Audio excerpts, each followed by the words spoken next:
குறிப்பாக வெற்றி கொடிகட்டு படத்தில் அதுவரை தான் ஏமாந்த கதையை இயலாமையை உருக உருக மனோரமாவிடம் சொல்லிக் கொண்டிருந்த பழனி பார்த்திபன் சொன்ன ஒரு வார்த்தையில் அப்படியே மனநிலை பாதிக்கப்பட்டவனை போல் மாறி நான் துபாய் நாட்டு இளவரசன் இந்த வசனத்தை பேச துவங்கும் பழனி பார்ப்பவர்களின் கண்களை குளமாக்கும் காட்சி அது. இந்த காட்சி சேது படத்தில் கிளைமேக்ஸ் காட்சியில் விக்ரம் நடிப்பிற்கு இணையானது என்று சொல்லலாம். காதலுக்கு மரியாதையில் வெறும் ஹலோவை வைத்தே காமெடி செய்வதில் ஆரம்பித்து பல படங்களில் நம்மை சிரிக்க வைத்திருக்கிறார். பூவே உனக்காக, தென்காசி பட்டணம், உன்னை நினைத்து, ஜே ஜே, கோவில் என்று 90s கிட்ஸின் ஃபேவரைட்டான பல படங்களில் இவர் நடித்திருக்கிறார். குறிப்பாக ஃப்ரெண்ட்ஸ் படத்தில் நடித்த கோவாலுவை யாராலும் அத்தனை எளிதில் மறந்துவிட முடியாது.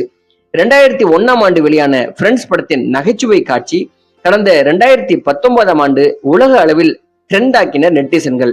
எந்த அளவிற்கு அந்த படத்தில் கான்ட்ராக்டராக